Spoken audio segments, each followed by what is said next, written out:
Welcome back to BCN news.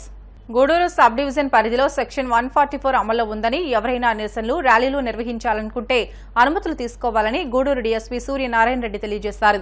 ఈ మేరకు ఆయన తిరుపతి జిల్లా గూడూరు పట్టణంలోని పాత బస్టాండ్ సెంటర్ వద్ద మీడియాతో మాట్లాడుతూ ఎన్నికల పోలింగ్ ముగిసినప్పటికీ గూడూరు డివిజన్ పరిధిలో సెక్షన్ 144 అమల్లో ఉందని తెలియజేశారు.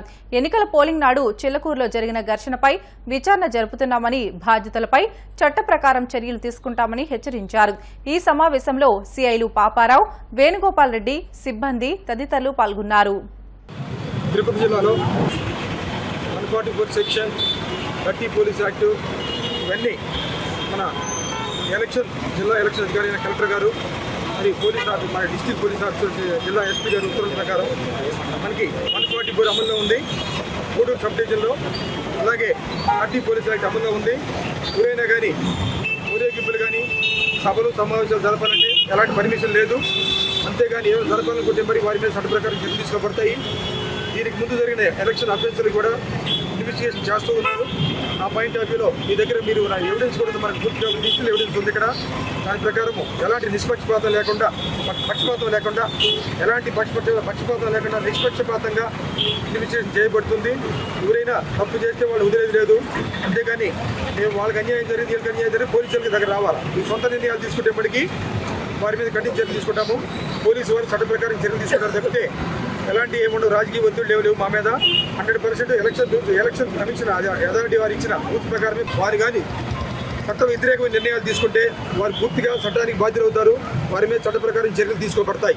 రెండు పార్టీలు ఎదురెదురుపడి వాళ్ళు రూల్స్ వైలేట్ చేయడం జరిగింది. దాని ప్రకారం దాని మీద ఆ కేసు తీసేయడం జరిగింది. దాని మీద విచారణ జరుపుతున్నాము. దాని మీద మీ అందరి దగ్గర కూడా డిజిటల్ ఎవిడెన్స్ ఉంది, అందరి దగ్గర ఎవిడెన్స్ ఉంది. దాని ప్రకారం చర్య తీసుకోబడినాం. మీరు చెప్పినట్టుగానే దాంట్లో పెట్రోలు లేకపోతే డీజిల్ కూడా చల్లడం జరిగింది. దాని ప్రకారం కూడా అది ఎందుకు చల్లారు, ఏ విధంగా అసలు ఎందుకు చల్లడం జరిగిందని కూడా వాళ్ళు కంప్లైంట్ ఇచ్చారు. అది కూడా విచారిస్తున్నాము. ఎవరు అక్రమంగా ప్రవేశించారు వారి మీద కూడా మేము విచారిస్తున్నాము. వీటన్నిటి మీద ఎలక్షన్ కమిషన్కి మేము రిపోర్టు పంపించి చట్ట ప్రకారం యాక్షన్ తీసుకోవడం జరుగుతుంది. టీడీపీ బూత్ ఏజెంట్ పై చేయి చేసుకోవడంతో పాటు తమ ఏజెంట్ ను వైసీపీకి అప్పగించిన ఎస్ఐ అంజిరెడ్డిపై ఎన్నికల కమిషన్ కు ఫిర్యాదు చేస్తామని గూడూరు అసెంబ్లీ నియోజకవర్గ కూటమి తెలుగుదేశం పార్టీ అభ్యర్థి పాసం సునీల్ కుమార్ స్పష్టం చేశారు. తిరుపతి జిల్లా గూడూరులోని తెలుగుదేశం పార్టీ కార్యాలయంలో ఆయన మీడియా సమావేశం నిర్వహించారు. చిలకూరు ప్రాంతంలో వైసీపీ రౌడీలు ఓటర్లను భయభ్రాంతులకు గురి చేయడంతో పాటు తెలుగుదేశం పార్టీ ఏజెంట్ రామచంద్రారెడ్డిపై ఎస్ఐ అంజిరెడ్డి చేయి చేసుకోవడంతో పాటు అతన్ని వైసీపీ రౌడీలకు అప్పగించారని ఆరోపించారు.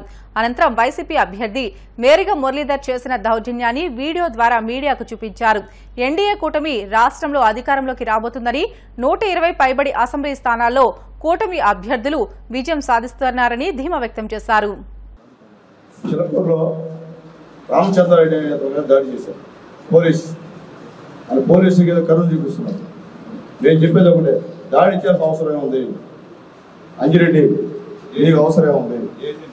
నువ్వు మా ఏజెంట్ని మూత్రం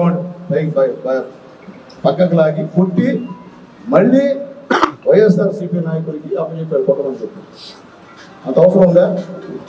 ఎక్కడ చూడండి, ఆ మనిషిని దాడితో కొట్టి మొత్తం చెయ్యంత రక్తం. ఇది డ్రామా కాదు, ఇది వాస్తవం. వాళ్ళ నాన్నని ముసలాయని పడేసి కొట్టారు. నేను కొట్టింది వైఎస్ఆర్సీపీ నాయకులు నేను చెప్పడంలా, కొట్టింది అంజిరెడ్డి, ఎస్ఐ అంజిరెడ్డి. ఎప్పుడు వచ్చాను? రామచంద్రారెడ్డి గారిని కొడుతున్నారు నాకు తర్వాత నేను అక్కడికి వచ్చాను.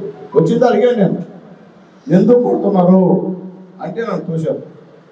తోసిన తర్వాత నేను కూడా తోశాను. అప్పుడు ఎస్ఐ వచ్చి నోటు కూర్చొని నాకు తిట్టి ఈ చేతి గట్టిగా అది అంటే చెప్తా ఉన్నా, దానికి అది ఉంది అనగా నలిపి రక్తం వచ్చింది. దీంట్లో ఏమి రెండో మాట, ఇది అబద్ధం ఏం కాదు. నేను హాస్పిటల్ పోయినాను, చిలకూరు హాస్పిటల్ పోయినాను, అక్కడ ఓపీ రాయించుకున్నాను.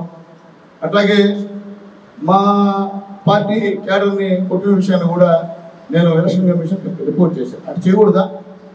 అంటే మీరు దాదాలా, మీరు రౌడీలా? ఇంతకుముందు ఎన్నో ఎలక్షన్ జరిగే గుడుల్లో ఈ విధంగా విచ్చలవిడిగా రౌడీజం అక్కడ ఉందా? బూతుల్లోకి వెళ్ళి మా నాయకుడిని నేను వెంటాడతా ఈరోజు కూడా మా కార్యకర్తలు ఫోన్ చేసి నేను లేపేస్తా, నేను చంపేస్తా. ఏం చంపేది మీరు? ఎందుకు చంపేది? కొట్టుకుందామా? కొట్టుకుని రమ్మన్నా కొట్టుకుందామా? నువ్వు సరిపోవు. నా చరిత్ర బ్రదర్, నా చరిత్ర పురప్రాణం అనుకుంటా. ఎమ్మెల్యే గెలుస్తున్నా, గుర్తుపెట్టుకో, ఛాలెంజ్ చేస్తున్నా. ఇక్కడ గూడూరులో నియోజకవర్గంలో సునీల్ కుమార్ ఎమ్మెల్యేగా గెలుస్తున్నాడు. 4వ తేదీ ఎమ్మెల్యేగా నేను ఈ కాన్స్టిట్యూన్సీలో వస్తున్నా. నీ రాపూర్కి పారిపోవడం గ్యారెంటీ. వీళ్ళంతా రౌడీ ముక్కలు ఉండే వీళ్ళు ఏమా? నీ పక్కన ఉన్న సోదరు రౌడీ ముక్కలా, నా పక్కన రౌడీ ముక్కలా? ఎప్పుడన్నా మేము 8 సంవత్సరాల్లో ఎక్కడన్నా చిన్న విషయాలు చేసేవా గూడూరులో? ఇంతకుముందు ఉంది వైఎస్ఆర్ కాంగ్రెస్ పార్టీ, ఏమైనా రచన వచ్చాయా? ఇంతకుముందు ఉన్నది కాంగ్రెస్ పార్టీ, రచన ఏమైనా వచ్చాయా? అలాగే ఇప్పుడు చెప్తున్నా, ఇప్పుడు వైఎస్ఆర్సీపీ నాయకులు పాపం వాళ్ళు కూడా ఇప్పుడు అసలు వచ్చేవాళ్ళు కాదు. నీ వల్ల నువ్వు ఎప్పుడైతే గూడూరుకి అడుగు పెట్టావో అప్పుడు ఈ గూడూరుకి దరిద్రం శని అన్ని కూడా దాపుతుందని చెప్పి నేను తెలియజేస్తున్నాను. నీ వల్ల పిల్లకాయలు చెడిపోతున్నావు. నువ్వు రౌడీలను ప్రోత్సహిస్తున్నావు, రౌడీజం చేయమని చెప్పి ప్రోత్సహిస్తున్నావు. మేము రౌడీజం చేయాల్సిన అవసరం మాకు లేదు, చేయం కూడా. కాబట్టి దయచేసి మేరకు మురళి గారు రెచ్చగొట్టింది నువ్వు. ఇక్కడే కాదు, నువ్వు యాక్సిరి గ్రామంలో కూడా ఒక పిల్లోడిని దిగి నీ యొక్క వ్యాన్ దిగి వాడిని చొక్కా పట్టుకొని తోచావు, వాడు నేను తోశాడు. నువ్వు ఒక ఎమ్మెల్సీగా అయితే బజార్కు ఉండాలి. నువ్వు ఎమ్మెల్సీ స్థానంలో ఉండి నువ్వు జనాలు ప్రజలు మాట్లాడతావు, కడుపు అంటా. మాకేం వైఎస్ఆర్సీపీ పనిచేయలేదంటే దిగి వాడిని తోసి నా కొడుకు అంటావా? నాకు అర్థం కదా. అంటే నీ కొడుకు ఆయన అడిగితే ప్రజలు ఏమైనా సమస్య అడిగితే నీ కొడుకుగా ప్రజలకి నిందించేయడం పరిస్థితి లేదా? నువ్వు మనం చూసుంటావు. ఈ వైఎస్ఆర్సీపీ ఎమ్మెల్యే చాంపియన్ కొట్టిన ఒక సాధారణ కామన్ మ్యాన్. అర్థమైందా? సార్వత్రిక ఎన్నికల్లో భాగంగా కాకినాడ సిటీ నియోజకవర్గంలో 72.17% పోలింగ్ నమోదు అయినట్లు కాకినాడ సిటీ నియోజకవర్గ రిటర్నింగ్ అధికారి జె వెంకట్రావు తెలియజేశారు. బుధవారం ఆయన మీడియాతో మాట్లాడుతూ కాకినాడ సిటీ నియోజకవర్గంలో 2,41,620 మంది ఓటర్లకు గాను 1,74,370 ఓట్లు పోలైనట్లు చెప్పారు. అలాగే 83,675 మంది పురుషులు తమ ఓటు హక్కు వినియోగించుకోగా అత్యధికంగా స్త్రీలు 90,631 మంది తమ ఓటు హక్కును వినియోగించుకున్నారని తెలియజేశారు. అంతేకాకుండా ఎంఎస్ఎన్ చార్టెస్ లో అత్యధికంగా 88% పోలింగ్ అవ్వగా అత్యల్పంగా పోలీస్ క్వార్టర్స్ లో ఉన్న పోలింగ్ బూత్ లో 39% మాత్రమే పోలింగ్ జరిగినట్లు ఆయన తెలియజేశారు. మన కాకినాడ నియోజకవర్గంలో 2,71,620 మంది మొత్తం ఓటర్లకు గాను 2,74,356 మంది ఓటర్లు ఓటు హక్కు వినియోగించుకున్నారు. ఇది సుమారుగా 72.07% అవుతుంది. ఇలా కింద శాతం కంపేర్ చేసుకుంటే సుమారు 6% ఎక్కువగా ఓటర్లు వినియోగించుకున్నారు. పెద్ద ఎత్తున వారందరూ కూడా యువతలు కానివ్వండి, వృద్ధులు కానివ్వండి, అలాగే మహిళలు కూడా పెద్ద ఎత్తున ఈసారి ముందుకు వచ్చి ఓటు హక్కు వినియోగించుకోవడం ద్వారా అవేర్నెస్ని వారందరూ కూడా ఎలుగెత్తి చాటారు. ప్రతి దగ్గర కూడా దీనికి కారణం ప్రతి పోలింగ్ స్టేషన్ దగ్గర కూడా విస్తృతమైనటువంటి ఏర్పాట్లు కూడా చేయడం జరిగింది. అది షామియానాలు కానీ, మంచినీరు కానీ, లేదా ఎలక్ట్రికల్ కానీ, చికిత్స కానీ అన్ని ఏర్పాట్లు కూడా చేయడం వల్ల కూడా ఇది సాధ్యమైంది. ఈ విధంగా పెద్ద ఎత్తున వచ్చి ఓటు వేసి ప్రజాస్వామ్య స్ఫూర్తిని ఎలుగెత్తి చాటినందుకు గాను కాకినాడ సిటీ నియోజకవర్గంలోని ఓటర్లందరికీ కూడా మరొకసారి శుభాకాంక్షలు, అభినందనలు తెలియజేస్తాను. ఇండియా కూటమి జూన్ 4న కేంద్రంలో ప్రభుత్వాన్ని ఏర్పాటు చేయబోతుందని కాంగ్రెస్ జాతీయ అధ్యక్షుడు మల్లికార్జున్ ఖర్గే ధీమా వ్యక్తం చేశారు. ఇంతవరకు పూర్తయిన 4 విడతల పోలింగ్ లో విపక్ష కూటమి స్ట్రాంగ్ పొజిషన్ లో నిలిచిందని, ప్రధానమంత్రి నరేంద్ర మోదీని సాగనంపడానికి దేశ ప్రజలు సిద్దంగా ఉన్నారని తెలియజేశారు. ప్రజాస్వామ్యం, రాజ్యాంగాన్ని కాపాడడానికి ఎన్నికలు చాలా కీలకమని వ్యాఖ్యానించారు. మల్లికార్జున్ ఖర్గే, సమాజ్వాదీ పార్టీ అధ్యక్షుడు అఖిలేష్ యాదవ్ లక్నోలో బుధవారం సంయుక్తంగా మీడియా సమావేశంలో పాల్గొన్నారు. హైదరాబాద్ లో బీజేపీకి చెందిన మహిళా అభ్యర్థిని ఒకరు బురకాలు తొలగించి మహిళల ఐడెంటిటీని తనిఖీ చేయడం బాధాకరమని అన్నారు. దీన్ని స్వేచ్ఛగా, సజావుగా ఎన్నికలు నిర్వహించడమని అంటారా అని ఖర్గే ప్రశ్నించారు. కర్ణాటక, తెలంగాణలో తాము ఇచ్చిన హామీలను అమలు చేస్తామని చెప్పారు. प्रेस कॉन्फ्रेंस जो है बड़ा महत्वपूर्ण प्रेस कॉन्फ्रेंस है, क्योंकि अभी तक 4 चरण के चुनाव पूरा हो चुके हैं. इंडिया गठबंधन मजबूत स्थिति में है. हिंदुस्तान की जनता ने मोदी जी की विदाई तय कर दी है. पूरे देश का माहौल देखकर मैं विश्वास के साथ कह सकता हूं 4 जून को इंडिया गठबंधन नई सरकार बनाने जा रही है. चौथे चरण का चुनाव खत्म हो गया है. भारतीय जनता पार्टी का झूठ जितना पहाड़ चढ़ना था पहाड़ चढ़ चुका है। चोटी से अब उतरना शुरू हो गया है, अब लुढ़कना शुरू हो गया है। उनका काउंटडाउन के साथ साथ माउंटेन डाउन भी शुरू हो गया है। मैं अपने प्रेस के साथियों को भी 4 जून के जो सुनहरा समय आने वाला है उसके लिए बधाई दूंगा कि उस दिन फ्रीडम ऑफ प्रेस का दिन भी होगा।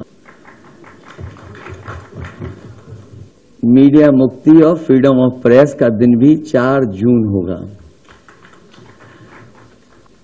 भारतीय जनता पार्टी अपने ही नेगेटिव नैरेटिव में उलझ गई है और जब हम पीछे मुड़ करके देखते हैं 10 साल दिल्ली की सरकार और लगभग 7 साल उत्तर प्रदेश की सरकार में हर बात उनकी झूठी निकली, वादे उनके झूठे निकले और हाल में जो हम लोगों ने उनका चुनाव देखा है वो उनकी बूथ कमेटियां लूट कमेटी के तरह काम करने लगी हैं और जो जन समर्थन इंडिया गठबंधन के लिए जनता में दिखाई दे रहा है, आने वाले समय में 140 करोड़ की जनता भारतीय जनता पार्टी को 140 सीटों के लिए भी तरसा देगी।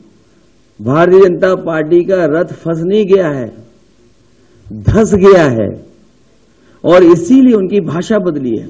जो उन्हें अपने काम पर वोट मांगना था वो अपनी भाषणों में भाषा बदल दी है। इसलिए नकारात्मक राजनीति का समय खत्म हो गया है। देश की जनता बदलाव चाहती है, वो बदलाव 4 जून को आने वाला है। इंडिया गठबंधन की सरकार बनेगी। तमाम जो जनता के लिए और जो हमारा किसान बैठा देख रहा है कि किसान की मदद हो, सहयोग हो, खुशहाली के रास्ते पर किसान जाए, उसे जो झूठा सपना दिखाया गया था आय दोगुनी का और काले कानून ला करके जो उसके साथ अन्याय हुआ था वो भी किसान भूला नहीं है। वो थार से जो किसानों की जान गई, थार वाला घटना भी किसान भूला नहीं है। వార్తలు ముగించే ముందు ముఖ్యాంశాలు మరొకసారి. ఏపీలో పోలింగ్ 81.86% నమోదైనట్లు ప్రకటించిన ఏపీ ఎన్నికల కమిషన్. రాష్ట్ర వ్యాప్తంగా 33 ప్రాంతాల్లో ఈవీఎంలను భద్రపరిచామని స్పష్టం. భీమవరంలో దశా మహావిద్య సహిత అతిరాత్ర మహాయాగం 11 రోజుల పాటు యాగం జరుగుతుందని నిర్వాహకుల ప్రకటన.